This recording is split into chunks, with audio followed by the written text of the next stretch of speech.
निया निशा के साथ अपने ऑफिस से बाहर आती है और देखती है उसकी स्कूटी पार्किंग में नहीं थी। वो वॉचमैन से पूछती है, पर वॉचमैन कहता है जब से मैं यहाँ आया था तब तक कोई नहीं यहाँ आया।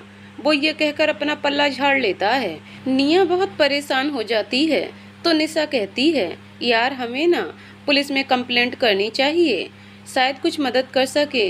निया उसकी बात पे सहमत हो जाती है और कहती है, तो हम कल ही चलेंगे पुलिस स्टेशन, अभी अंधेरा हो रहा है तो जाना सेफ नहीं है। निशा भी उसकी बात पर हामी भरती है। फिर दोनों ऑटो को रुकवा कर अपने फ्लैट तक चली जाती हैं। अगली सुबह निया और निशा जल्दी ही तैयार होकर ऑटो में पुलिस स्टेशन के लिए निकल जाती हैं। बीच में रास्ता सुनसान था, वहाँ आए दिन चोरी चकारी होती रहती थी। निशा और निया बैठकर बातें कर रही थीं। तभी वहाँ से एक तेज बाइक निकली और झटके से निया का बैग छीन लिया और अपनी बाइक की स्पीड बढ़ा दी। कुछ ही देर में वो सबकी आंखों से ओझल हो गया। निया को तो कुछ समझ ही नहीं आया उसके साथ क्या हुआ। जब उसको होश आया तब तक बहुत देर हो गई थी। उस बैग में निया के सभी इम्पोर्टेंट डॉक्यूमेंट्स थे। कुछ फाइल थी जो वो घर से कंप्लीट कर रही थी, कुछ पैसे थे। वो निशा से उदास आवाज में कहती है, यार अब मैं क्या करूँगी, उसमें सारी इम्पोर्टेंट चीज़ हैं, 3 दिन में मीटिंग है, मैं वो फाइल दोबारा तैयार कैसे करूँगी, अब तो पक्का मेरी नौकरी चली जाएगी। निशा कहती है, तू चिंता मत कर, हम उसकी भी FIR लिखवा देंगे। कुछ देर में वो दोनों पुलिस स्टेशन के बाहर पहुंच जाती हैं। निशा अपने बैग से पैसे निकाल कर देती है। दोनों हड़बड़ी में पुलिस स्टेशन के अंदर चली जाती हैं। निया हड़बड़ी में कहती है, सर प्लीज मेरी हेल्प कर दीजिए, वो चोर मेरा बैग चुरा कर ले गया, उसमें मेरी इम्पोर्टेंट चीज़ थी, आप कुछ कीजिए वरना मैं अपनी नौकरी खो बैठूंगी। सामने हेड कांस्टेबल अरुण था। वो निया को एक गिलास पानी पकड़ाता है और कहता है, मैडम थोड़ा सांस लीजिए और मुझे विस्तार से समझाइए। फिर वो एक कांस्टेबल को आवाज़ लगाता है और कहता है, जल्दी से मैडम की FIR लिखो। तो निया अपनी स्कूटी चोरी से लेकर आज का बैग चोरी करने तक की सारी बात बता देती है। अरुण कहता है, मैडम आप अपना नंबर लिख जाइए, हम आपको कॉल कर लेंगे। तो निया कहती है, सर आप प्लीज़ जल्दी करना, 3 दिन बाद मेरी प्रेजेंटेशन है और अगर फाइल नहीं मिली तो मुझे नौकरी से निकाल दिया जाएगा। अरुण उसको आश्वासन देता है और कहता है, मैडम हम अपनी पूरी कोशिश करेंगे, हम आपका मामला सर से डिस्कस करेंगे, वो जल्द ही आपकी प्रॉब्लम सॉल्व कर देंगे। फिर निया और निशा दोनों ऑफिस के लिए निकल जाती हैं। उनके जाने के कुछ देर बाद वहाँ रुद्र आता है तो अरुण निया वाला मामला रुद्र को बताता है। तो रुद्र अपने कयास लगाकर कहता है, अरुण मुझे लगता है ये मामला ना वो रंजन कर रहा है, वार्निंग देने के बाद भी वो नहीं सुधरा, कुछ दिन जेल की हवा खिलवाएंगे तो उसकी अक्ल ठिकाने आ जाएगी। रुद्र अपनी पूरी कोशिश करता है पर रंजन उसके हाथ नहीं आता। इस प्रकार उनके 3 दिन बीत जाते हैं पर रंजन उनके हाथ नहीं लगता। वहीं दूसरी तरफ निया को बहुत टेंशन थी, उसको अपनी चीज मिलेगी या नहीं। उसको पूरा विश्वास था उसको अपनी नौकरी से हाथ धोना पड़ेगा। तीसरे दिन की शाम को रुद्र अपनी बाइक पे अपने घर की तरफ जा रहा था। उसको कुछ ही दूरी पे रंजन दिखाई देता है जो कि अपने आदमियों के साथ मिलकर दारू पी रहा था। तभी वो बाइक रोक देता है और अरुण को कॉल करता है और अपने कुछ कांस्टेबल को लाने के लिए कहता है। कुछ ही देर में अरुण वहां आ जाता है और रंजन और उसके 4 आदमियों को पकड़ लेते हैं। कुछ ही देर में वो सभी जेल में थे। रुद्र उससे कहता है, तूने 3 दिन पहले तड़के पहले ही एक लड़की जो कि ऑटो में थी, तूने उसका बैग चुराया है। बैग ही नहीं, राजवंश टेक्सटाइल की पार्किंग में से स्कूटी भी चुराई है। बोल क्यों किया तूने ऐसा, एक बार मौका देकर छोड़ दिया था ना, पर तू अपनी हरकतों से बाज नहीं आएगा। रुद्र अरुण की तरफ कुछ इशारा करता है। तभी कुछ कांस्टेबल रंजन और उसके आदमियों को अरेस्ट करने लगते हैं। थोड़ी देर बाद रंजन रुद्र के पैर पकड़ लेता है और कहता है, साहब मेरा बच्चा हॉस्पिटल में एडमिट है, मैंने ये चोरी का धंधा छोड़ दिया था पर मैंने अपने बच्चे की जान बचाने के लिए किया साहब। रुद्र कहता है, उस लड़की के बैग में उसके काम के कागज थे, उन सब का क्या किया। रंजन कहता है, साहब वो सब चोरी का माल अभी घर में ही पड़ा है, मैंने अभी उसको कहीं नहीं बेचा है, स्कूटी का सही दाम लगा दिया था कल वो आदमी पैसे लेकर आएगा और स्कूटी लेकर जाएगा। रुद्र अरुण से कहता है, जो ये कह रहा है उसके बारे में पता करो, क्या ये सब सच कह रहा है? अगर इसका बच्चा हॉस्पिटल में है तो उसके इलाज के पैसे जमा करवा दो। अरुण पता करवाता है कि रंजन सही कह रहा था। अरुण उसके बच्चे के इलाज के लिए पैसे जमा करवा देता है और निया की स्कूटी और बैग पुलिस स्टेशन ले आता है। फिर वो निया को कॉल करता है और कल पुलिस स्टेशन आने के लिए कह देता है। निया ये खबर सुनते ही खुशी से उछल पड़ती है और फ़ोन रख देती है। अगले दिन निया और निशा तैयार होकर पुलिस स्टेशन के लिए निकल जाती हैं। आज निया ने सफ़ेद सलवार कमीज के ऊपर पिंक फुलकारी दुपट्टा कैरी किया हुआ था, पैरों में पंजाबी जूती, कानों में छोटे छोटे झुमके। सिंपल लुक में वो बेहद सुंदर लग रही थी। वो दोनों अंदर जाती हैं। तब तक रुद्र पुलिस स्टेशन पे नहीं आया था। वो बैठकर रुद्र का इंतजार करने लग जाती हैं। थोड़ी देर बाद रुद्र वहां आ जाता है। निशा एकटक रुद्र को देखने लग जाती है। पुलिस की वर्दी में कसी बॉडी, जो कि उसकी वर्दी में साफ झलक रही थी। उसकी जुल्फें इधर उधर उड़ रही थीं। निया निशा की नज़रों का पीछा करती है। वो रुद्र को वहां देखकर हैरान हो जाती है, जिसको वो हर जगह ढूंढ रही थी। आखिरकार उसको उसके दर्शन हो ही गए थे। निया को अपने सामने देखकर रुद्र खुश हो जाता है, पर वो बाहर से दिखाता नहीं है। वो एक पल के लिए निया को देखता है, फिर उससे नजरें हटाकर अपने केबिन में चला जाता है।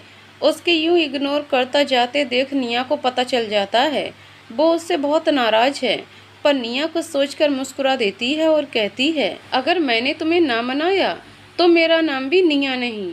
रुद्र अपने केबिन में खड़ा बाहर ही देख रहा था और निया के चेहरे के बदलते एक्सप्रेशन देखकर उसको समझने की कोशिश कर रहा था। रुद्र निया को इग्नोर करके अपने केबिन की तरफ बढ़ जाता है, पर निया खोई खोई सी रुद्र को जाते हुए देख रही थी। उसके अंदर जाते ही वो जैसे होश से जागी हो। तभी निशा उससे कहती है, यार ये कितना स्मार्ट है, मेरा तो दिल ही ले गया। निया को थोड़ी जलन होती है। वो निशा के सर पे मारकर गुस्से में कहती है, तेरी सगाई होने वाली है 1 महीने बाद और तू यहाँ ही उलझी हुई है, कुछ शर्म कर। तभी अरुण आता है और निशा को देखते हुए कहता है, मैम सर आ गए हैं अपने केबिन में, तो आप जाकर उनसे मिल लीजिए और अपना सामान भी ले जाइए। अरुण के ये कहते ही निया और निशा अपनी जगह से उठकर रुद्र के केबिन की तरफ चली जाती हैं। उन दोनों को आता देख रुद्र झट से अपनी कुर्सी पर बैठ जाता है और फाइल पढ़ने का नाटक करने लग जाता है।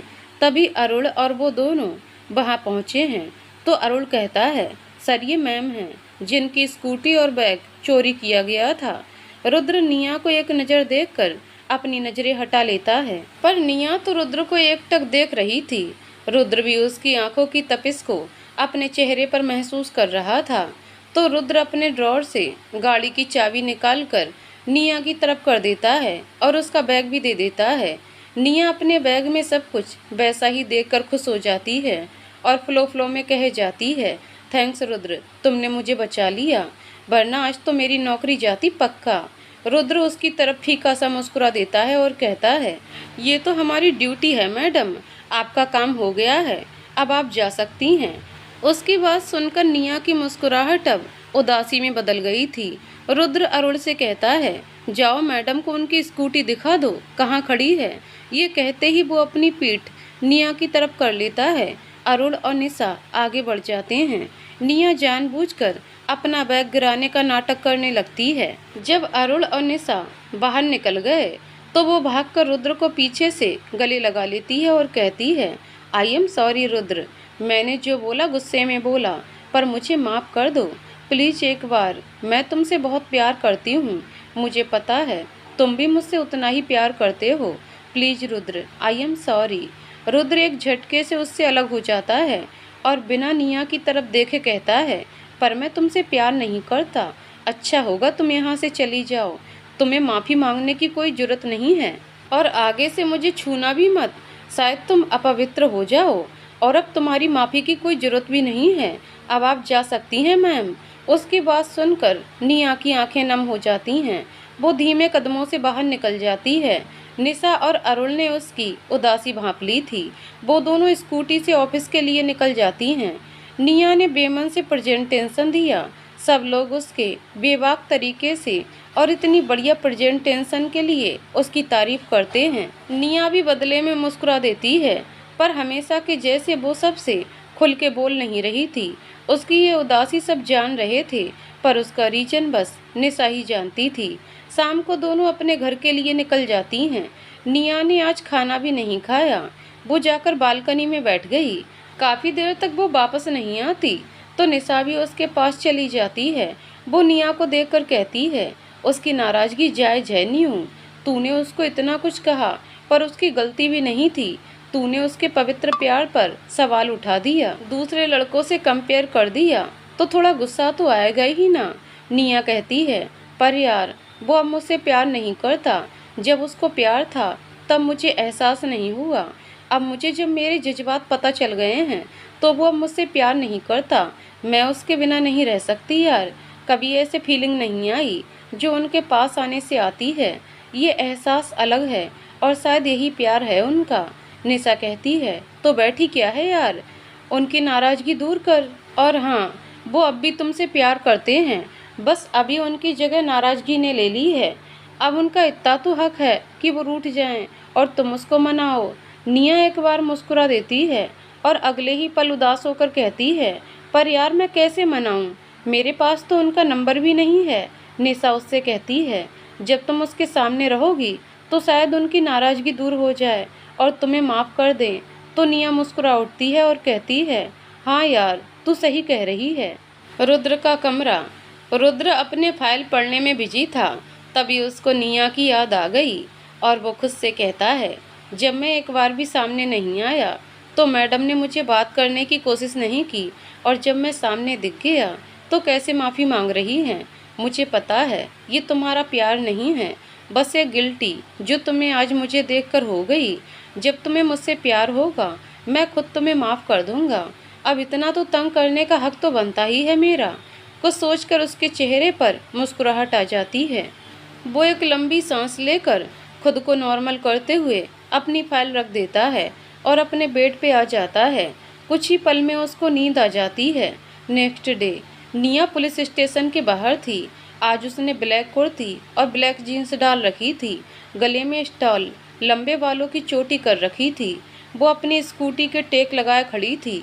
उसको रुद्र के थाने आने का टाइम तो पता नहीं था, इसलिए सुबह 8 बजे ही पहुंच गई थी। थोड़े दिन की उसने ऑफिस से छुट्टी ली थी, बीमारी का बहाना बनाकर।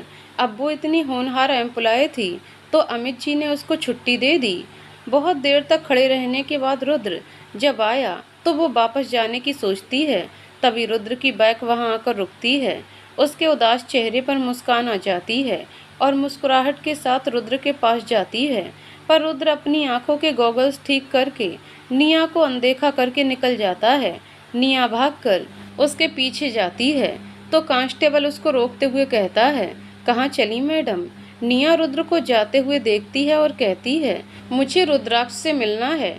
तो कांस्टेबल उसको रोकते हुए कहता है, पर सर किसी को अंदर न आने को कह रहे हैं, अभी आप जा सकती हैं। निया बहुत देर तक कोशिश करती है पर कांस्टेबल उसको अंदर नहीं जाने देता। तो वो थक हार कर बाहर ही आ जाती है और अपनी स्कूटी के पास आकर खड़ी हो जाती है। रुद्र के केबिन की एक खिड़की बाहर खुलती थी। वो अपनी चेयर को वहां लगाकर बैठ जाता है और अपने दोनों पैरों को क्रॉस पोजीशन में रख लेता है। वो निया को देखने लगता है पर निया उसको देख नहीं पाती। सूरज सिर पे चढ़ने लगता है। अब निया को भूख प्यास दोनों लगी थी, पर उसने भी ठान लिया था वो आज रुद्र से बात करके ही जाएगी। रुद्र भी उसकी हालत से अनजान नहीं था, तो वो कांस्टेबल को इशारा करके कहता है, उस मैडम से पूछो क्या प्रॉब्लम है। कांस्टेबल कहता है, सर मैडम यहाँ सुबह के 8 बजे से खड़ी हैं, आपसे मिलने को कह रही थी। रुद्र कहता है, उनको कहो आज मैं बिजी हूँ तो नहीं मिल पाऊंगा। कांस्टेबल रुद्र के कहे वर्ड को निया के सामने कहता है, पर निया भी जिद्दी थी, वो नहीं जाती। थक हार कर कांस्टेबल ही अंदर आ जाता है। पूरा दिन यूं ही बीत जाता है। निया ना पानी पीती ना कुछ खाती, तो रुद्र के गले से कुछ नहीं उतरता। वो खुद से कहता, कितनी जिद्दी है ये लड़की। रुद्र अपनी बाइक के पास आता है। उसको आता देख निया उसके पास आती है। वो कुछ कहती उससे पहले रुद्र अपनी आंखों पे शेड्स चढ़ाकर निकल जाता है। निया की आंखें छलक आती हैं। वो भी बदहवास सी वहां से निकल जाती है। दिन ऐसे ही बीत रहे थे। निया रोज पुलिस स्टेशन जाती और रुद्र से मिलने की कोशिश करती, पर रुद्र ऐसे निकल जाता जैसे वो निया को जानता ही ना हो। निया भूखी प्यासी रहकर रुद्र का इंतजार करती। रुद्र से भी उसकी हालत देखी नहीं जाती, तो वो भी कुछ नहीं खाता पीता। उसका इग्नोर करना निया को तोड़ देता है, पर फिर भी उसको उम्मीद थी वो रुद्र को मना लेगी। उनकी लव स्टोरी के चर्चे पूरे थाने में फैल गए थे। कोई भी उनके प्यार से अनजान नहीं था, पर निया को कोई फर्क नहीं पड़ता था। ऐसे ही एक दिन निया खड़ी थी अपनी स्कूटी के पास। रुद्र खिड़की से निया को निहारने में बिजी था। आज हमेशा की तरह सूरज दादा नहीं निकले थे, बल्कि चारों तरफ बादल निकले हुए थे। कुछ ही देर में बारिश शुरू हो गई थी, पर निया तो वहां से हिलने का नाम भी नहीं ले रही थी। रुद्र उसको बारिश में भीगते देखकर उसको गुस्सा आ जाता है। वो गुस्से में उठकर निया की तरफ कदम बढ़ाता है। निया रुद्र को अपनी तरफ गुस्से में आता देख उसकी सांसें सूख जाती हैं। रुद्र को अपनी तरफ आता देख निया की धड़कनें बढ़ जाती हैं। उसका रोम रोम खड़ा हो जाता है। बॉडी में तेज झंझनाहट होने लगती है। वो खुद को नॉर्मल करने की कोशिश करती है। तब तक रुद्र उसके बिल्कुल करीब पहुंच जाता है। वो निया के दोनों हाथों को कस के पकड़ लेता है, जिससे निया रुद्र के सीने से लग जाती है, जो कि बहुत ही तेजी से धड़क रहा था। निया की बाजुओं पर रुद्र की पकड़ बढ़ रही थी, जिससे निया को दर्द हो रहा था। रुद्र उसको देखता है, जो बारिश की वजह से कांप रही थी। वो निया की आंखों में गुस्से से घूरते हुए कहता है, क्या है ये सब? हर रोज का क्या ड्रामा लगा रखा है? निया एक पल रुद्र के गुस्से से सहम जाती है। वो अटक अटक कर बोलती है, वो मैं आपसे माफ़ी मांगना चाहती थी। मैंने वो सब गलती से बोल दिया। प्लीज मुझे माफ़ कर दो। रुद्र गुस्से में कहता है, तुम्हें मेरी माफ़ी से क्या फ़र्क पड़ता है? और हर रोज यूँ खड़ा होकर क्या साबित करना चाहती हो? सब लोग तुम्हें यहाँ देखकर बातें बना रहे हैं। अच्छा होगा आगे से यहाँ मत आओ। निया भी उसकी पकड़ में रहते हुए कहती है, जब तक मुझे आपकी माफ़ी नहीं मिल जाती, मैं यहाँ हर रोज आऊँगी। मुझे किसी की बात से कोई फ़र्क नहीं पड़ता। मुझे सिर्फ आपकी माफ़ी से फ़र्क पड़ता है। मैंने उस दिन गुस्से में वो सब बोल दिया, जो कि बेहद गलत था। उस दिन मैंने सोच लिया था आपसे माफ़ी मांग के रहूँगी। रुद्र उसको गुस्से में घूरते हुए कहता है, झूठ, ये सब झूठ बोल रही हो तुम। वो तो मैं अचानक से तुम्हारे सामने आ गया, वरना तो तुम भूल गई थी तुमने उस दिन क्या कुछ नहीं कहा। अगर मैं तुम्हारे आगे नहीं आता तो शायद ही तुम मुझसे बात करती। निया को उसकी बात सुनकर दुख होता है और वो खुद को संयमित करके कहती है, नहीं रुद्र, ऐसा नहीं है। मैं तुमसे माफ़ी मांगने कई बार तुम्हारे घर गई, पर तुम मुझे कभी नहीं दिखे और मेरे पास तुम्हारा नंबर भी नहीं था जिससे मैं तुमसे कोई बात कर सकूं। मेरी बात का विश्वास करो, मैं झूठ नहीं बोल रही। रुद्र निया की बात सुनकर कहता है, चलो मान लिया तुम झूठ नहीं बोल रही, तो अब क्या क्या चाहती हो तुम क्यों आती हो यहाँ? निया रुद्र की बात सुनकर बड़ी ही मासूमियत से कहती है, मुझे तुमसे माफ़ी मांगनी है और तुमसे अपने दिल की बात कहनी है। जब तक तुम मुझे बोलने का मौका नहीं दोगे, तब तक मैं यहाँ हर रोज आया करूँगी। रुद्र निया की तरफ देखकर कहता है, मैंने तुम्हें माफ़ कर दिया है। तुम्हें मेरे लिए यूँ परेशान होने की जरूरत नहीं है और यहाँ आने की भी जरूरत नहीं है। तुम्हारे पास 10 मिनट हैं, जो कहना है कह सकती हो। हालांकि रुद्र की नाराजगी निया को अच्छे से दिख रही थी। वो उसके जज्बात को अच्छे से समझ रही थी, इसलिए उसने ज़्यादा कुछ नहीं बोला जिससे रुद्र उससे और नाराज हो जाए। वो रुद्र के पास आकर कहती है, मुझे तुम्हारी माफ़ी से फ़र्क पड़ता है रुद्र। तुम ऐसे पहले लड़के हो जिसने मेरे दिलो दिमाग को अपने काबू में कर लिया है। हर एक इंसान में मुझे तुम नज़र आते हो। मेरा दिल करता है तुम मेरे सामने बैठे रहो और मैं तुम्हें यूं ही निहारती रहूं। आजकल मेरा ध्यान मेरे काम में भी नहीं लगता। तुम्हारे नाराज होने से यूं लगता है जैसे सारा जहां रूठ गया हो। आजकल मेरा दिन रात तन्हाई में कटता है। मुझे ये तन्हाई भी अच्छी लगने लगी है रुद्र, क्योंकि उस पल में तुम मेरे साथ होते हो। हालांकि मैं तुम्हें ज़्यादा नहीं जानती, तुम क्या हो क्या नहीं, पर मैं तुम्हारी खामियों के साथ एक्सेप्ट करना चाहती हूँ। मुझे पता है तुम भी मुझे प्यार करते हो, मुझे तुम पर पूरा भरोसा है। पर उस दिन मुझे हालात देखकर गुस्सा आ गया और मैंने तुमसे ये सब कह दिया। मैं वो सब नहीं कहना चाहती थी, पर पता नहीं कैसे हो गया। तुम जो चाहो उसके किए की मुझे सजा दे सकते हो, ऐसे ही माफ मत करना। मैं तुमसे बहुत प्यार करती हूँ रुद्र। फिर वो रुद्र के पैरों पर खड़े होकर उसके माथे को चूम लेती है। रुद्र एक पत्थर की मूर्ति बने उसकी बात को सुन रहा था। जब निया ने उसके माथे को चूमा, तब जाकर उसको एहसास हुआ कि वो इस वक्त कहाँ है। रुद्र निया के किस करने की वजह से चौंक जाता है। वो उससे थोड़ा अलग होते हुए कहता है, मैंने तुम्हें माफ कर दिया। तुम्हें बार बार माफी मांगने के लिए आने की कोई जरूरत नहीं है। और रही प्यार की बात, तो मैं तुमसे प्यार नहीं करता। निया को रुद्र की बात सुनकर 440 वाट का झटका लगता है। वो रुद्र से कहती है, रुद्र ये क्या कह रहे हो तुम झूठ क्यों बोल रहे हो? उस दिन तो तुम खुद कह रहे थे, और आज अपनी ही बात से क्यों मुकर रहे हो? प्लीज रुद्र, ये मजाक करना बंद करो, मुझे बिल्कुल अच्छा नहीं लग रहा। प्लीज झूठ मत बोलो। निया की आवाज बोलते बोलते भर्रा जाती है, उसके गले से आवाज नहीं निकलती। रुद्र को निया की हालत देखकर बहुत दुख होता है। वो मन ही मन कहता है, मुझे माफ कर दो निया, पर मेरी मजबूरी है। मैं तुम्हें चाहकर भी नहीं बता सकता। तुम भी मेरे दिलो दिमाग में बस चुकी हो, जिसे मैं भी चाहकर अलग नहीं कर सकता। कुछ दिन थोड़ा वेट करो, मैं खुद ही तुम्हें आकर अपने दिल की बात बता दूंगा। मैं अपने मकसद के लिए तुम्हारी जान को दांव पे नहीं लगा सकता।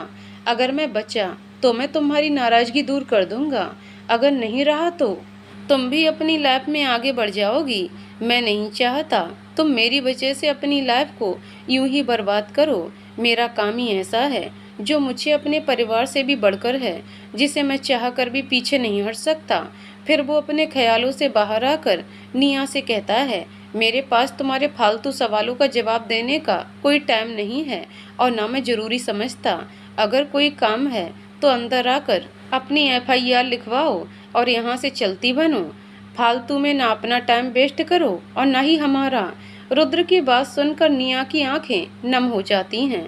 वो एक बार फिर रुद्र से बात करने की कोशिश करती है। वो कहती है, रुद्र प्लीज मेरी एक बात तो सुनो, मैं तुम्हारे बिना नहीं रह पाऊंगी। रुद्र उसकी बात बीच में ही काट कर कहता है, मिस नियति शर्मा, अब आप यहाँ से जा सकती हैं।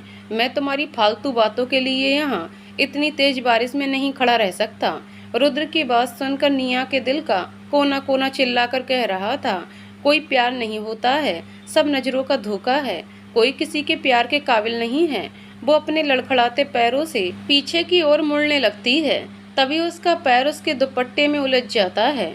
वो पीछे की ओर गिर पड़ती है और उसकी हाथ की चूड़ियां टूटकर उसकी कलाई में चुभ जाती हैं। पर उसको अपने हाथ का दर्द अपने दिल के दर्द के आगे महसूस नहीं होता। पर निया को गिरा हुआ देखकर रुद्र का कलेजा मुंह को आ जाता है। उसके हाथ की चोट देखकर रुद्र की आंखें भीग जाती हैं। वो निया के पास आता है और उसको उठाने के लिए आगे बढ़ता है। तभी निया उसको अपने हाथ से इशारा करके रोक देती है और अपने लड़खड़ाते कदमों से उठ जाती है। वो अपनी स्कूटी को ऑन करती है, पर स्कूटी ऑन नहीं होती, तो वो अपनी स्कूटी को वहीं छोड़कर चलने लगती है। पर उसके पैर उसका साथ नहीं दे रहे थे। रुद्र भी अपने पुलिस स्टेशन की ओर बढ़ने लगता है। वो एक बार निया को पीछे मुड़कर देखता है और कहता है, आई एम सॉरी, मुझे तुम्हारे सारे दुख दर्द दूर करने चाहिए, पर मैं कितना बदनसीब हूँ, तुम्हें ही दुख देने वाला हूँ। I am sorry. वो वहीं सड़क पे अपने घुटनों के बल बैठ जाता है। वहीं दूसरी तरफ निया बदहवास सी चले जा रही थी। तभी उसके पास ऑटो रुकती है। वो ऑटो में बैठ जाती है और अपना एड्रेस बता देती है। वो अपने घर की घंटी बजाती है। तभी निशा गेट खोलती है। वो निया को इस हालत में देखकर चौंक जाती है। 2 साल बाद बड़ा सा हॉल, जिसमें बड़ी बड़ी कंपनीज के मालिक बैठे हुए थे, उसमें एक लड़की, गोरा रंग, उसने अपने लंबे बालों को आधे क्लच करके बाकी के बालों को खुला छोड़ रखा था। उसने ब्लैक वन पीस डाला हुआ था, जिसमें वो बेहद ही सुंदर दिख रही थी। वो बड़े ही बेबाक तरीके से अपनी प्रेजेंटेशन दे रही थी। कुछ देर में वो अपनी प्रेजेंटेशन को ख़त्म करती है। उसकी प्रेजेंटेशन को ख़त्म करते ही चारों ओर तालियों की आवाज़ गूंज जाती है। वो सबसे हाथ मिलाकर बाहर निकल जाती है और अपने केबिन में आकर अपनी चेयर पर सर टिकाकर बैठ जाती है। तभी उसकी आंखों के आगे किसी का खिलखिलाता हुआ चेहरा सामने आ जाता है। वो लड़की कुर्सी पर बैठी हुई थी। उसकी आंखों में 2 साल पुरानी बातें घूम रही थीं। किसी का चेहरा सामने आते ही वो अपनी आंखें खोल देती है और खुद से कहती है, नहीं, मुझे कमज़ोर नहीं पड़ना है। पिछली बात सिर्फ और सिर्फ दुख देती हैं और मैं पिछली बात याद करके अपना आज खराब नहीं कर सकती। तभी उसका फ़ोन बजता है। फ़ोन उसकी पीए कम फ्रेंड का था। सामने से आवाज़ आती है, निया कहाँ बिजी है यार? तुझे पता है ना, आज मीटिंग है हमारी सन्स होटल में। तू कहाँ है यार? जल्दी आ जा। निया कहती है, पर वो मीटिंग तो शाम को थी ना, अभी तो 2 घंटे हैं मीटिंग होने में, तो अभी कैसे? रूही प्लीज तू संभाल लेना यार, मेरा बिल्कुल भी मन नहीं है। रूही कहती है, बेबी वो रॉबर्ट आज शाम को इंडिया जा रहा है किसी डील के लिए। अगर अभी ये मीटिंग हो गई तो ठीक है, वरना उसके लिए 2 हफ्ते का वेट करना पड़ेगा। निया कहती है, ठीक है, मैं आती हूँ। वो अपने केबिन से निकलकर होटल के लिए निकल जाती है। वहाँ पर सब कुछ पहले से ही सेट कर रखा था रूही ने। बस रॉबर्ट आने वाला था और रूही को निया का इंतजार था। निया भागती भागती हुई अंदर आती है और रूही को देखकर कहती है, वो नहीं आए हैं क्या अभी तक? Thank God. निया बहुत ज़्यादा डर गई थी। उसको लगा अगर वो टाइम पे नहीं आई तो उसकी डील से हाथ न धोना पड़ता। अगर ये डील फाइनल हो जाती है तो उसकी कंपनी को फ़ायदा मिलेगा। तभी दोनों को एक लड़का आता हुआ दिखाई देता है। उसने ब्लैक पैंट कोट डाल रखा था। उसके भूरे बाल इधर उधर उड़ रहे थे। गोरा रंग, आंखों पे काला चश्मा उसको हैंडसम बना रहा था। Robert Pattinson. निया उसको देखते ही पहचान गई। ये और कोई नहीं बल्कि रॉबर्ट पैटिंसन है, जिसके चर्चे आए दिन ऑस्ट्रिया में होते रहते हैं। रूही उसको एकटक देख रही थी। उसको रॉबर्ट पहले ही दिन से पसंद था। ये बात रॉबर्ट अच्छे से जानता था। रॉबर्ट भी उसको पसंद करता था। वो रूही से पहली बार होटल में ही मिला था। वाइट फ्लावर प्रिंट शर्ट्स में वो बेहद मासूम लग रही थी। रूही तो उसको देखते ही फ्लर्ट हो गई। उस समय रूही को नहीं पता था रॉबर्ट पैटिंसन ऑस्ट्रिया का सबसे बड़ा बिजनेसमैन था। जब उसको पता चला तो उसने सोचा, इतना बड़ा बिजनेसमैन उसको पसंद क्यों करेगा? तो उसने भी अपनी फीलिंग्स को अपने दिल में दबा ली। रॉबर्ट अपना चश्मा उतार कर एक नज़र रूही को देखता है। रूही उसके देखने से शर्मा जाती है।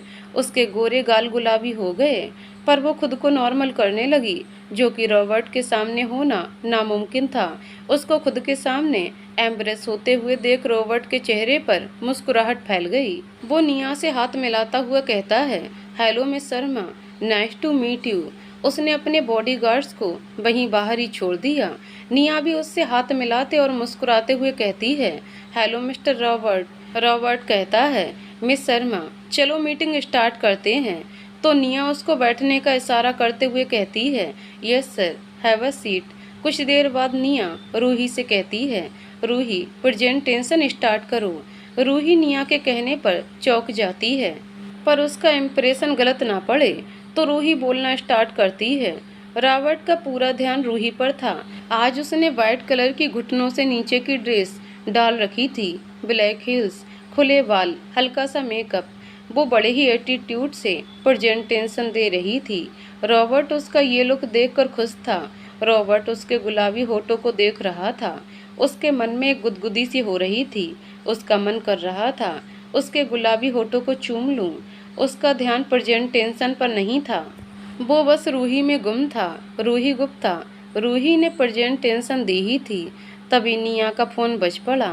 फ़ोन पे हेली और उसके साथ किस वाला इमोजी शो हो रहा था। तब जाकर कहीं रॉबर्ट को होश आया वो क्या कर रहा था। निया तभी फ़ोन उठा लेती है। सामने से एक प्यारी सी आवाज़ आती है, दीदी आज आप आई नहीं, आपने बोला था मैं जल्दी ही फ्री हो जाऊंगी। निया उसकी बात सुनकर मन ही मन मुस्कुरा देती है और कहती है, बच्चा अभी पहुंच रही है आपकी दीदी, और ढेर सारी चॉकलेट्स के साथ। वो हेली कहती है, ओके दीदू, जल्दी आओ, मैं मिस कर रही हूँ आपको। निया फ़ोन कट कर देती है और रॉबर्ट से कहती है, मिस पैटिंसन, आपको हमारी प्रेजेंटेशन कैसी लगी? तो रॉबर्ट कहता है, इट इज़ ऑसम। निया खुश हो जाती है और कहती है, इट्स माई प्लेजर। आपको ये प्रेजेंटेशन पसंद आई? I was saying that it's very urgent, I have to go. आप प्लीज रूही को फाइल दे देना ध्यान से। रॉबर्ट कहता है, sure miss Sharma, I will manage, you can leave, have a nice day. निया वहाँ से चली जाती है। अब उस कमरे में सिर्फ और सिर्फ रॉबर्ट और रूही थे। रॉबर्ट उसको गहरी नज़रों से देख रहा था, जिससे रूही थोड़ा ब्लश कर रही थी। वो हिम्मत करके कहती है, मिस पैटिंसन, आप प्लीज इस फाइल पे साइन कर दीजिए। रॉबर्ट उसकी हालत समझ रहा था। वो उस फाइल पे साइन कर देता है तो रूही वहाँ से जाने लगती है। रॉबर्ट उसके हाथ को पकड़ लेता है और झटके से उसे अपनी तरफ खींच लेता है, जिससे रूही उसकी गोद में गिरती है। रूही के बाल उसके मुंह को ढक रहे थे। उसकी हार्ट बीट तेज चल रही थी। रूही के दोनों हाथ रॉबर्ट के सीने पर थे। उसकी शर्ट के 2 बटन खुले हुए थे और उसके खुले हुए सीने पर रूही के हाथ थे, जिससे रॉबर्ट के शरीर में झंझनाहट हो रही थी। रॉबर्ट के दोनों हाथ रूही की कमर पर थे, जिससे रूही भी बेचैन हो रही थी। दोनों एक दूसरे की आंखों में डूबे हुए थे। रॉबर्ट हल्की आवाज में रूही की आंखों में झांकते हुए कहता है, मैं तुम्हें बहुत पसंद करता हूँ। जब से मैंने तुम्हें देखा था तब से मेरे दिल के तार झंझना गए हैं। I think I am in love with you. उसकी बात सुनकर रूही शर्मा जाती है। उसको उम्मीद नहीं थी। रॉबर्ट भी उसको पसंद करता था। वो कहती है, पर तुम तो अलीसा के साथ थे। उसने कहा भी था वो तुम्हें पसंद करती है। तो रॉबर्ट उसको अपनी बाहों में उठाकर बेड पे बैठकर रूही को अपनी गोद में उठा लेता है और उससे कहता है, वो मुझे पसंद करती है, मैं नहीं। मैं जिसको पसंद करता हूँ वो मेरे सामने है, मेरी गोद में बैठी हुई है, जिसको मैं अपना बनाना चाहता हूँ, जिससे मैं अपने बच्चे पैदा करवाना चाहता हूँ। रूही उसकी बात सुनकर बिल्कुल लाल हो जाती है। रॉबर्ट उसके लाल चेहरे को देखकर खुश हो जाता है और उसके गाल को चूम लेता है और उसको बेड पर गिराकर खुद उसके ऊपर आ जाता है। रूही उसको धकेलकर खुद उसके ऊपर आ जाती है और कहती है, मुझे भी सिर्फ आपका ही होना है। वो उसके शर्ट के बाकी के बटन खोल देती है और उसके चौड़े सीने पर अपने होठ रख देती है। रॉबर्ट फिर उसको खुद के नीचे कर लेता है और उसके गुलाबी होठों को अपनी गिरफ्त में ले लेता है। कुछ देर बाद रूही कहती है, आपको इंडिया नहीं जाना? तो रॉबर्ट उसके होठों को चूम कर कहता है, आज मैं तुम्हें छोड़कर कहीं नहीं जाने वाला। रूही शर्मा कर उसके सीने में छुप जाती है। रॉबर्ट फिर से उसके होठों को चूमने लगता है। कुछ ही देर में दोनों एक चद्दर में लिपटे हुए थे। वहीं दूसरी तरफ निया अपनी गाड़ी एक ऑर्फनाइज के सामने रोकती है। वो अपने साथ लाया हुआ सामान अंदर ले जाती है। उसको देखते ही सब बच्चे उसको घेर लेते हैं। निया एक एक करके सब बच्चों को वो अपने साथ लाया हुआ सामान देने लगती है। सब बच्चे खुश होकर चले जाते हैं। निया अंदर की तरफ बढ़ जाती है। वो देखती है कि एक क्यूट सी लड़की चेयर पर बैठी हुई थी। निया आगे जाकर उसको अपनी गोद में उठा लेती है और उसके चेहरे को चूमने लगती है। वो लड़की खिलखिलाकर हंसने लग जाती है। उसको हंसते देख निया भी खुश हो जाती है। कुछ देर बाद वो लड़की कहती है, दिद्दू मुझे नीचे उतार दो, वरना मुझे चक्कर आ जाएंगे। निया उसको नीचे उतार कर उसको गुदगुदी करने लग जाती है। हैली का हंस हंस कर गोरा चेहरा लाल हो गया था। हैली उसके गले लग जाती है तो निया उसको कहती है, बेटा आपकी दीदी आपको बहुत मिस करती हैं। आप बहुत जल्द मेरे साथ होंगे, देखना आप, बहुत जल्द मैं आपको अपने साथ इंडिया ले जाऊंगी। हेली खुश हो जाती है और उसके गाल को चूमते हुए कहती है, सच में दिद्दू? तो निया हंसकर कहती है, हाँ मेरा दिद्दू का बच्चा। वो हेली को चॉकलेट देती है तो हेली खुश हो जाती है। कुछ देर बाद निया वहाँ से चली जाती है। रूही ने रॉबर्ट के सीने पर अपना सर रखा था। रॉबर्ट उसके बालों में अपना हाथ घुमा रहा था। कुछ याद आते ही रूही एकदम से उठ जाती है और रॉबर्ट से कहती है, मिस पैटिंसन, आप मुझे छोड़ेंगे तो नहीं ना? मैं हमेशा आपके साथ रहना चाहती हूँ। आप प्लीज मुझे मत छोड़ना, मैं आपके बिना मर जाऊंगी। रॉबर्ट उसको कुछ नहीं कहता तो रूही मायूस हो जाती है। वो उठकर अपने कपड़े पहनने लगती है। तभी उसके कानों में रॉबर्ट की आवाज़ पड़ती है। वो किसी से फ़ोन पर बात कर रहा था। सुनो जॉन, कल चर्च बुक करो और फादर को बोलो मैं शादी कर रहा हूँ रूही से। जॉन कहता है, जी सर, हो जाएगा। उसकी बात सुनकर रूही की आंखें खुशी से भीग जाती हैं। वो रॉबर्ट के सीने से लग जाती है और कहती है, I love you miss Pattinson. Robert भी उसको अपनी बाहों में भर लेता है और उसको कसकर गले लगाते हुए कहता है, आइंदा से मत कहना, मैं तुम्हें छोड़ दूंगा। आज आपकी पहली गलती है तो माफ़ कर दिया। अब चलो, मैं तुम्हें मिस शर्मा के पास छोड़ देता हूँ और अपनी शॉपिंग कर लो। अगर पॉसिबल हो तो ऑनलाइन शॉपिंग करो, बाहर जाकर थकोगी नहीं।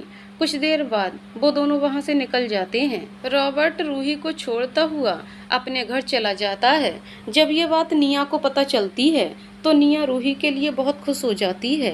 निया कहती है, यार वैसे मिस पैटिंसन ने एक बात तो सही कही, बाहर बहुत रस होता है तो ऑनलाइन शॉपिंग बेटर आइडिया है।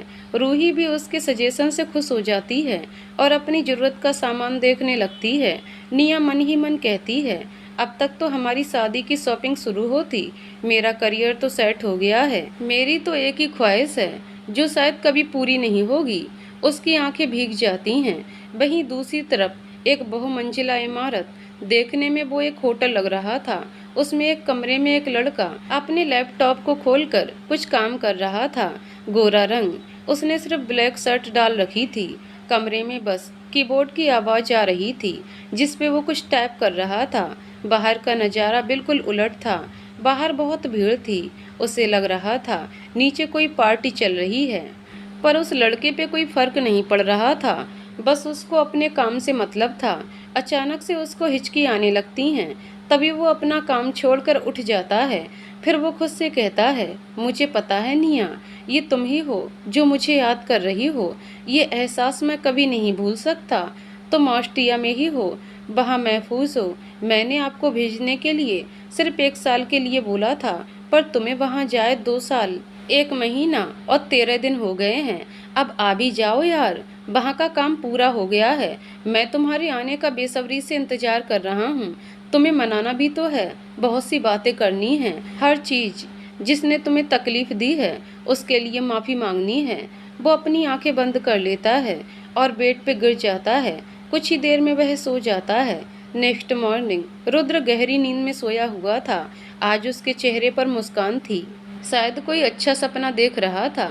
कुछ देर बाद वो उठा और बाथरूम में चला गया और ब्रेकफास्ट करके पुलिस स्टेशन चला गया। वहीं न्यूयॉर्क में निया रूही की शादी के लिए बहुत एक्साइटेड थी। कुछ ही लोग थे जो वहाँ चर्च में थे। वहाँ की सिक्योरिटी बहुत टाइट थी। तभी वहाँ एक रेड मर्सिडीज रुकती है जिसमें से रूही और रॉबर्ट निकल कर आते हैं। आज दोनों बहुत सुंदर लग रहे थे। सबके मुंह पे एक ही बात थी, वो कितने क्यूट लग रहे हैं ना साथ में। रूही ने व्हाइट कलर का गाउन डाल रखा था। डार्क मेकअप में वो बहुत सुंदर लग रही थी। वहीं रॉबर्ट ने व्हाइट कलर का 3 पीस सूट डाल रखा था। वो अंदर आते हैं। उनको आता देख निया खुश हो जाती है। आज निया ने व्हाइट कलर की शॉर्ट ड्रेस डाल रखी थी। उसमें वो बहुत हॉट लग रही थी। सबकी नज़रें उस पर ही थीं। कुछ देर बाद फादर उन दोनों के लिए प्रे करके उन दोनों को अंगूठियां एक्सचेंज करने को बोलते हैं। कुछ देर बाद उनकी शादी हो जाती है। रूही के चेहरे की चमक बता रही थी वो कितनी खुश है। फिर वो कुछ फोटोज खिंचवाते हैं और कुछ देर बाद रूही रॉबर्ट के साथ बैठकर चली जाती है। निया भी अपनी कंपनी में चली जाती है। अब उसको भी खुद के लिए कोई और पीए ढूंढना था। दूसरी तरफ रुद्र अपनी बाइक से पुलिस जा रहा था।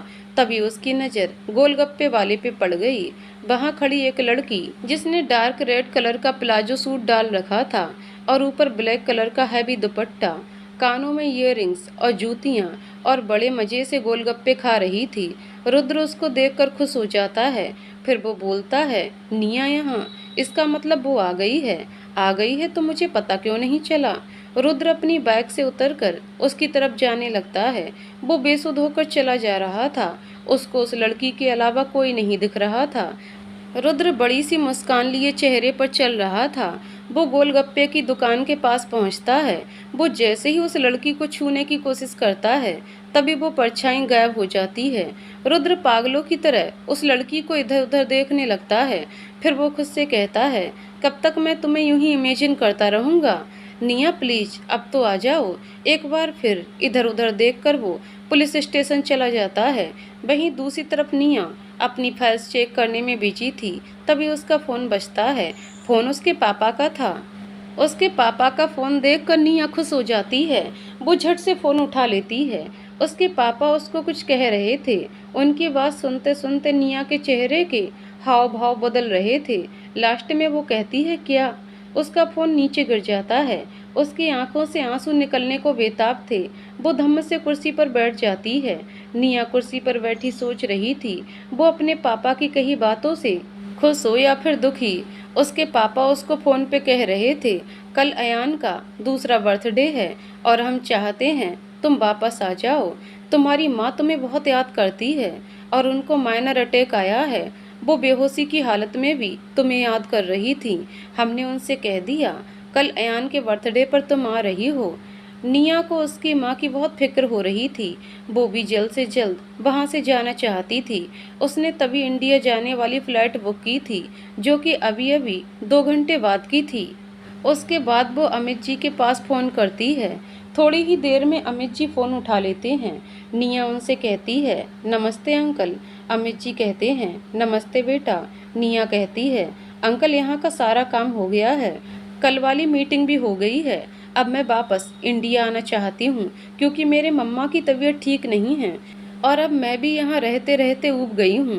तो अमित जी कहते हैं, बेटा मैंने तो आपसे बोला ही था जैसे काम हो जाए आप वापस चले आना, पर आप ही वहाँ रहना चाहती थी। निया कहती है, अंकल मुझे मेरी पहचान बनानी थी जो बन गई है, अब यहाँ रुक कर भी क्या फ़ायदा होगा।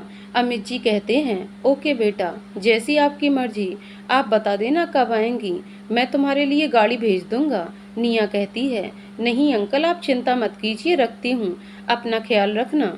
अमित जी कहते हैं, तुम भी बेटा।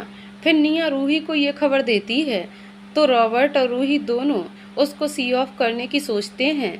निया के जाने से रूही की आंखें नम हो जाती हैं। एक वो ही तो थी जो रूही के मन की बात समझती थी। निया उन दोनों को ऑर्फनेज आने को कहकर फ़ोन रख देती है और खुद भी वहाँ के लिए निकल जाती है, स्पेशल हेली के लिए। वो हेली के लिए खूब सारी चॉकलेट और बाकी बच्चों के लिए बाकी का सामान खरीद लेती है। जब वो वहाँ जाती है तो सब बच्चे उसको घेर लेते हैं। उन सबको प्यार करने के बाद वो हेली के पास चली जाती है। हेली उसको देखते ही खुश हो जाती है। तब तक रॉबर्ट और रिया भी वहाँ पहुँच जाते हैं। वो दोनों निया और हेली को देख रहे थे। हेली की नज़र जब रॉबर्ट पर पड़ती है तो वो खुशी से चिल्लाने लगती है और कहती है, हैंडसम आप यहाँ। तो निया और रूही उन दोनों को हैरानी से देखने लगती है, जैसे पूछ रही हो ये दोनों एक दूसरे को कैसे जानती हैं। रॉबर्ट उस ऑर्फनाज के लिए चैरिटी देता है और महीने में एक बार आ जाता था। जब वो पहली बार आया था तो हेली के साथ कोई 2 बच्चे लड़ रहे थे। लड़ाई में उन दोनों ने हेली को धक्का दिया, जिससे हेली नीचे गिर जाती है। वो रोने लग जाती है। तभी रॉबर्ट उसको उठा लेता है और उसको प्यार करने लगता है। उन दोनों बच्चों को उनकी गलती के लिए डांटने लगता है। उसके बाद वो जब भी आता हेली के लिए कभी चॉकलेट, कभी कपड़े, कभी कुछ अलग से लेकर आता था। रॉबर्ट हेली को एंजल बुलाने लग गया था और हेली उसको हैंडसम। हेली भागकर उसके गले लग जाती है। अब निया को सिर्फ हेली की टेंशन ही बची थी, जो अब दूर हो गई थी। कुछ देर बाद तीनों एयरपोर्ट के लिए निकल जाते हैं। वहां आने के बाद निया रॉबर्ट से कहती है, जैसे रूही ने हमेशा से बिना माँ बाप की ज़िंदगी बिताई है, वो ज़िंदगी आप हेली को मत देना प्लीज़, उसको अपने मम्मी पापा को दे दो, अपनी एंजल के लिए। ये सब सुनकर रॉबर्ट की आंखें भीग जाती हैं। वो तभी जॉन को बुलाता है और कहता है, मैं अपनी एंजल को अपना नाम देना चाहता हूँ, तुम उन सबके लिए पेपर्स तैयार करवाओ। रूही भी रॉबर्ट के फैसले से खुश हो जाती है। निया रॉबर्ट के गले लग जाती है और कहती है, थैंक यू जीजू, आप मेरी प्यारी सी बहन का ख्याल रखना। रॉबर्ट रूही की तरफ देखकर कहता है, जान से भी ज़्यादा। फिर निया रूही के गले लग जाती है। रूही रोने लग जाती है और कहती है, मुझे तो बस अब तुझसे ही लगाव हुआ था और तू भी मुझे छोड़कर जा रही है। क्यों मुझे सब छोड़कर चले जाते हैं? मैं इतनी बुरी हूँ क्या? निया रूही को बात सुनकर गुस्सा आ जाता है और वो उससे कहती है, एक लगेगा ना थप्पड़ कान के नीचे, सारी की सारी बात एकदम भूल जाएगी। मैं भी ना तुझे साथ लेकर जाना चाहती थी, पर अगर तू मेरे साथ गई तो जीजू का ख्याल कौन रखेगा? अगर फिर भी तू मेरे साथ चली आई और तुझे पता चला कि तेरे पति पर कोई और औरत डोरे डाल रही है तो क्या होगा? मैं तेरी भलाई की ही सोच रही हूँ।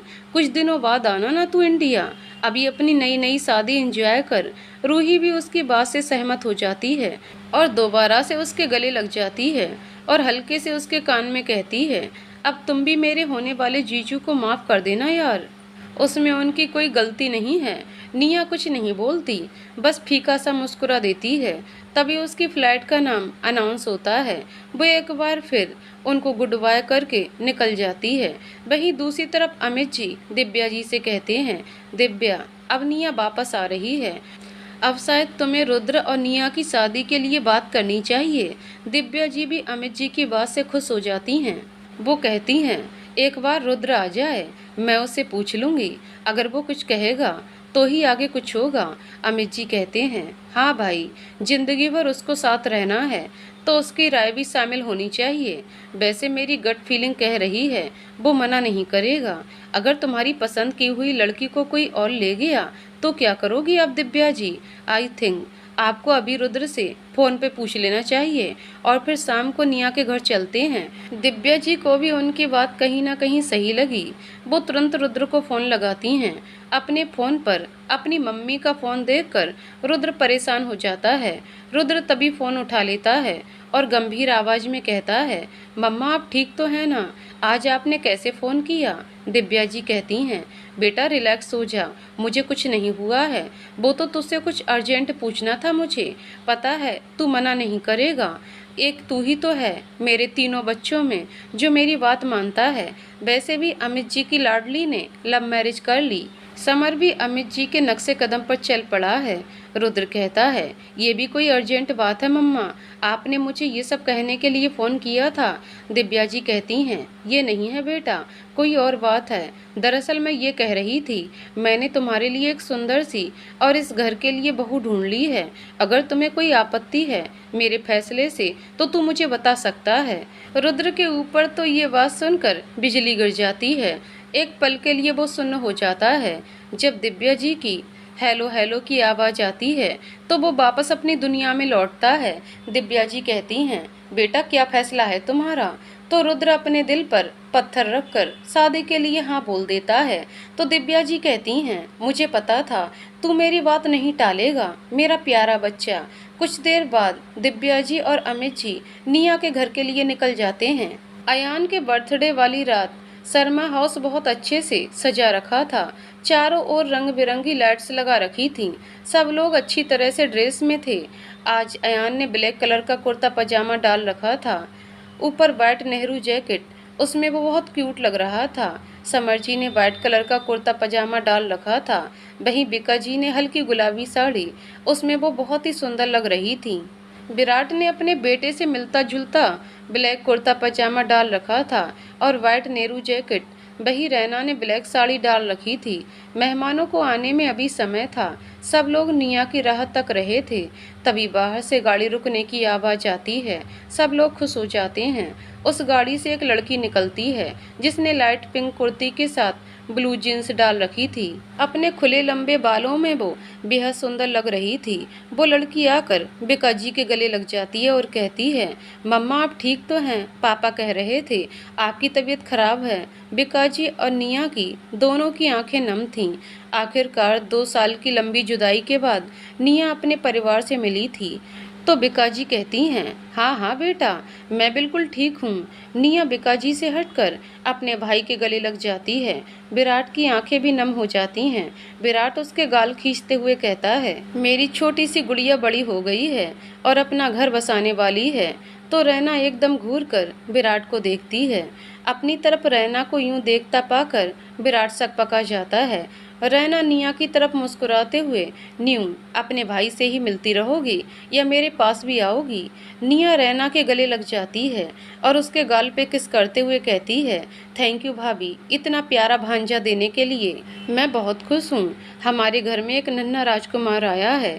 तभी निया की नज़र समर जी पे पड़ती है जो मुस्कुराते हुए उसे ही देख रहे थे। निया एकदम खुश हो जाती है और अपने पापा को देखकर वो भागकर उनके गले लग जाती है।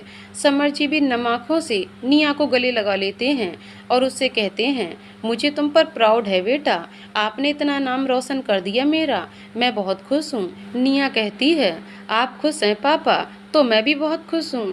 थैंक्स, आपने मेरे सपने को पूरा करने के लिए मेरा साथ दिया। निया समर जी की बात करते करते अंदर आ जाती है। सब घर वाले निया के आने से खुश थे। निया के आने से उनके घर में खुशी और बढ़ गई थी। निया अंदर आकर अयान को अपनी गोद में उठा लेती है। छोटा अयान निया की गोद में आकर खिलखिलाकर हंसने लग जाता है और निया के चेहरे को अपने नन्हे हाथों से पकड़ लेता है। उससे निया खिलखिला पड़ती है। वो छोटे अयान के गालों पर किसी करती हुई कहती है, हैप्पी बर्थडे अयान बच्चा, गॉड ब्लेस यू। वो अयान के साथ खेलने लग जाती है। सब लोग निया में एक बच्ची का रूप देख रहे थे। कोई भी उसको देखकर कह सकता था ये कोई बिजनेस वूमैन नहीं है। कुछ देर बाद निया अपने कमरे में चली जाती है। उसके पीछे पीछे समर जी भी चले जाते हैं। निया अपने कपड़े अनपैक कर रही थी, तभी उसकी नज़र समर जी पे पड़ती है। वो उनसे कहती है, अरे आइए ना पापा, वहाँ क्यों खड़े हैं। समर जी आगे आते हैं और निया के सामने खड़े हो जाते हैं और निया के चेहरे को देखकर कहते हैं, बेटा मैं तुमसे कुछ कहना चाहता हूँ, मुझे पता है तुम मना नहीं करोगी। निया कहती है, हाँ पापा बोलिए ना, आपने भी मेरे लिए कितना कुछ किया है, आप मुझसे कितने बड़े हैं, मैं आपको क्यों मना करूँगी। तो समर जी एक गहरी सांस लेकर कहते हैं, बेटा मैंने तुम्हारा रिश्ता तय कर दिया है, अभी थोड़ी देर में ही वो आने वाले होंगे। मुझे लड़का बहुत पसंद है। वो लड़का पुलिस में है पर खानदान बिल्कुल अच्छा है। अगर तुम्हें कोई पसंद हो तो तुम मुझे बता सकती हो, मैं इस रिश्ते के लिए मना कर दूंगा। आखिर तुम्हें ही अपनी लाइफ गुजारनी है। निया एकदम अपने पापा की कही बातों से चौंक जाती है। ऐसा लग रहा था जैसे उसके दिल के टुकड़े कर दिए हों। उसकी आंखों से आंसू निकलने के लिए बेकरार थे। उसको एकदम से रुद्र का चेहरा याद आ जाता है। वो खुद को संभाल कर कहती है, मुझे कोई पसंद नहीं है, मुझे आपकी पसंद पर पूरा भरोसा है। आप मेरे लिए जो भी करेंगे वो मेरे लिए अच्छा ही होगा। आपने आज तक जो भी फैसला लिया है वो मेरे लिए बेहतर ही होता है। मैं इस रिश्ते के लिए तैयार हूँ। समर जी उसके सर पर हाथ रखकर कहते हैं, मुझे पता था तुम्हारा यही फैसला होगा, जल्दी से तैयार हो जाओ, वो लोग आते ही होंगे। समर जी चले जाते हैं। निया अभी भी सदमे में थी। वो खुद पर कंट्रोल करती है और कहती है, कब तक वहीं रहोगी निया। वो तुझसे प्यार नहीं करता, क्यों उसको भूल नहीं पा रही। तेरे पास मौका है जिंदगी में आगे बढ़ने के लिए, एक दिन तो आगे बढ़ना ही है, तो आज क्यों नहीं। वो अपने कपड़े उठाकर वॉशरूम में घुस जाती है। कुछ ही देर में वो शावर के नीचे भीग रही थी। रह रहकर उसको रुद्र की याद आ रही थी। वो अब अपने जज्बातों पर काबू खो देती है और रोने लग जाती है। रोते रोते वो दीवार के सहारे बैठ जाती है। वहीं दूसरी तरफ रुद्र 1 घंटे से अपने शावर के नीचे भीग रहा था। उसकी आंखें लाल थीं। वो खुद से कहता है, मैं ऐसे कैसे किसी को भी नियति की जगह कैसे दे सकता हूँ। मैं तो सिर्फ उससे प्यार करता हूँ, मैं क्यों किसी और से शादी के लिए मान गया। क्या मेरा प्यार इतना कमज़ोर है। मैं अपने प्यार के लिए अपने परिवार से भी नहीं लड़ सकता। फिर वो कहता है, पर मैं ऐसे कैसे अपनी मम्मी का दिल तोड़ सकता हूँ, उन्हें कैसे मना कर सकता हूँ। जब से इस रिश्ते की बात चली है तब से कितना खुश हैं वो। नहीं, मैं अपनी मम्मी को दुख नहीं दे सकता। उनके जज्बात उसके काबू के बाहर थे। वो खुद के अंतर मन से जूझ रहा था। तभी बाहर से दिव्या जी की आवाज़ आती है, बेटा जल्दी से बाहर आ जा, हमें वहाँ पहुँचने के लिए लेट हो रहा है। तो रुद्र अंदर से ही आवाज़ देकर कहता है, मम्मा मैं बस 5 मिनट में आया, आप तब तक सामान रखवा लो। दिव्या जी कहती हैं, ठीक है बेटा जल्दी आना, मैंने तुम्हारे कपड़े रख दिए हैं, तू आज यही पहनना। रुद्र कहता है, ठीक है मम्मा। दिव्या जी बाहर निकल जाती हैं। उनके निकलते ही रुद्र कमरे में आ जाता है। रुद्र ब्लू प्रिंट की शर्ट और वाइट फॉर्मल पैंट डाल लेता है। बालों को जेल से सेट कर लेता है। एक हाथ में घड़ी, वो इसमें कातलाना लग रहा था। सब तैयार होकर निया के घर के लिए निकल जाते हैं। दूसरी तरफ निया ने मैरून कलर का बैकलेस गाउन डाला हुआ था। अपने बालों का बन बना रखा था। हल्का मेकअप, अपने एक हाथ में घड़ी, दूसरे में कुछ सिल्वर रंग की चूड़ियाँ, कानों में बड़े बड़े ईयरिंग। वो बहुत सुंदर लग रही थी। हर किसी की नज़रें निया पर थीं। वहाँ कुछ गिने चुने ही मेहमान आए हुए थे। कुछ ही देर में वहाँ रुद्र के परिवार वाले आते हैं। वह रुद्र को देखकर चौंक जाती है। समरजी और बिकाजी मिलकर रुद्र और उसके परिवार वालों की खातिरदारी करते हैं। सब लोग बात कर रहे थे। विराट रुद्र से बात कर रहा था। उसका मिलनसार स्वभाव देखकर विराट को रुद्र बहुत पसंद आता है। रुद्र स्वभाव से बिल्कुल विराट जैसा था, बस रुद्र को ज़्यादा गुस्सा आता था और विराट को मस्ती ज़्यादा पसंद थी। दिव्या जीविका जी से कहती है, बिका जी, अभी तक हमें निया नहीं दिखी है, वो आ तो गई है ना? बिकाजी कहती हैं, हाँ दिव्या जी, वो आ चुकी है, बस रैना उसको लेने गई है। फिर वो वेटर को अपनी तरफ आने का इशारा करती हैं और दिव्या जी को जूस देती हैं। समीर तो आज अयान के साथ खेल रहा था और उसको बकबक करके पका रहा था। उसको बात करता देख कोई नहीं कह सकता था कि एक बिजनेसमैन है। अमित जी और समर जी अपनी बात कर रहे थे, तभी हॉल में निया आती है।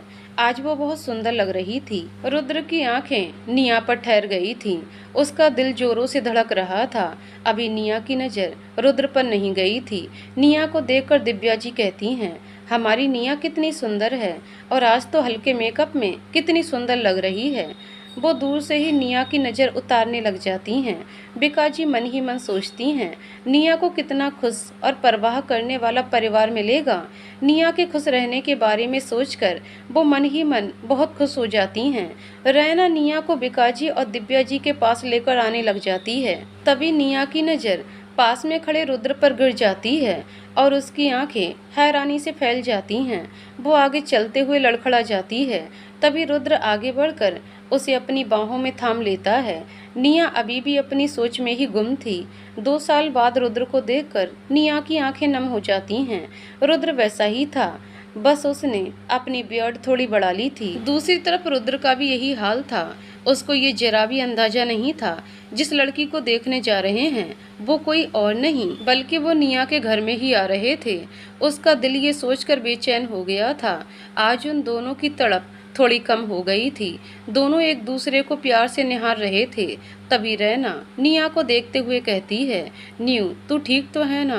रुद्र और निया रैना की बात सुनकर एकदम से होश में आते हैं।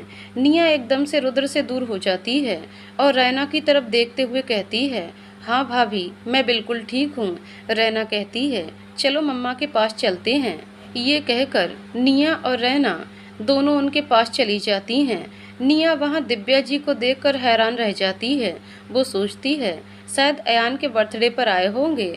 वो नीचे झुककर दिव्या जी के पैर छू लेती है। दिव्या जी उसके गाल को छूकर कहती हैं, बेटा बहुत सुंदर लग रही हो, एकदम प्रिंसेस जैसी। निया हल्के से मुस्कुरा देती है। रुद्र और निया तिरछी नजरों से बस एक दूसरे को देख रहे थे। निया रुद्र को देखकर सोचती है, जो उसकी तरफ ही देख रहा था, ये मुझे क्यों देख रहे हैं? पहले तो बोल ही दिया था ये मुझसे प्यार नहीं करते, तो अब मुझे इनकी आंखों में प्यार क्यों नजर आ रहा है? रुद्र निया के हाव भाव देख रहा था। वो मन ही मन कहता है, प्यार तो तुमसे ही था, तुमसे ही है और तुमसे ही रहेगा। बस मुझे कुछ समय के लिए छिपाना था, अब नहीं छिपाऊंगा। दोनों की नज़रें एक पल के लिए ठहर जाती हैं। तभी निया अपनी नज़रें हटा लेती है। कुछ देर बाद अयान अपने केक को कट करता है। निया उसके हाथ को पकड़े उसका केक कट करवा रही थी। सबसे पहले अयान केक निया को खिलाता है, फिर विराट और रैना को बारी बारी से सबको केक खिला देता है। तभी वहाँ म्यूजिक प्ले होता है। निया अयान से दूर होकर स्टेज पर चली जाती है। खुद के पास निया को ना पाकर वो उदास हो जाता है। तभी रैना उसका चेहरा निया की तरफ करती है। निया उसको देखते ही अयान एकदम खुश हो जाता है और तालियां बजाने लगता है। निया अयान को अपनी गोद में उठाकर स्टेज पर ले आती है। सब लोग भी अयान की खुशी के लिए डांस करने लग जाते हैं। अयान बहुत खुश था, वो खिलखिलाकर हंस रहा था। कुछ देर बाद पार्टी खत्म हो जाती है। सब लोग खाना खाकर अपने अपने घर चले जाते हैं। निया के घर सिर्फ रुद्र की फैमिली रह जाती है। समरजी रुद्र से बात करते हैं। उनको भी रुद्र बहुत पसंद आता है। वो अपना फैसला सुना देते हैं। उनको रुद्र पसंद है, बस एक बार निया भी हाँ कर दे तो ज़्यादा अच्छा रहता। आखिर उनको ही तो साथ रहना है। अमित जी को भी उनका फैसला अच्छा लगता है। निया अयान को लेकर अपने रूम में चली जाती है। अमर जी रैना से कहते हैं, बेटा रुद्र को निया के रूम में ले जाओ ताकि वो दोनों कुछ अकेले में बात कर सकें। अब रुद्र को यकीन हो गया था जिससे उसकी शादी होने वाली है वो कोई और नहीं बल्कि निया ही है। वो अंदर से बहुत खुश था पर अपनी खुशी के भाव चेहरे पर नहीं लाता। वो रैना के पीछे पीछे चला जाता है। रैना निया के रूम में जाती है। रुद्र बाहर ही रुक जाता है। निया बॉस रूम में थी। रैना कहती है, न्यू बाहर कोई आया है, मिल लो। निया कहती है, बस 2 मिनट में आई भाभी। वो गाउन की जिप अटक गई है तो उसको बदल रही हूँ। रैना कहती है, ठीक है मैं जा रही हूँ, अयान को भी लेकर जा रही हूँ। रैना ये कहकर चली जाती है और बाहर आकर रुद्र को अंदर जाने को कहती है। रुद्र निया के कमरे में जाता है। निया का रूम साफ सुथरा था। कमरे के एक साइड पे बेड लगा था। बेड पे निया की बड़ी सी तस्वीर थी जो कि सोते हुए ली गई थी। बेड के ठीक ऊपर विंड चैम लगा हुआ था। उसके पास वाली खिड़की के पास उसकी स्टडी टेबल लगी हुई थी। बेड के पास लैंप लगा था। बेड के दूसरी तरफ सोफा लगा हुआ था। पूरे कमरे के डेकोरेशन पिंक और वाइट कॉम्बिनेशन की थी। पूरा कमरा निया की तस्वीरों से भरा हुआ था। वो रूम को देखने में बिजी था। तभी बॉस रूम का कमरा खुलता है। निया ने रेड टॉप के साथ ब्लू शॉर्ट्स डाल रखी थी। अपने बालों का हल्का सा बन बना रखा था। उसमें वो बहुत क्यूट लग रही थी। तभी निया की नज़र रुद्र पर पड़ती है। उसको देखकर निया चौंक जाती है और कहती है, तुम यहाँ क्या कर रहे हो? तुम्हारी हिम्मत कैसे हुई मेरे कमरे में आने की? रुद्र को लगा ही था निया नाराज होगी और शायद गुस्सा भी हो। उसको इस तरह यहाँ देखकर तो उसके चेहरे के हाव भाव बिल्कुल नहीं बदले। वो अपने हाथों को बांधे निया को देख रहा था। आगे की कहानी अगले वीडियो में। तो दोस्तों आपको कहानी कैसी लगी कमेंट करके जरूर बताइएगा। कहानी पसंद आई हो तो वीडियो को लाइक शेयर करें और चैनल को सब्सक्राइब करें। कहानी को पूरा सुनने के लिए बहुत बहुत धन्यवाद दोस्तों।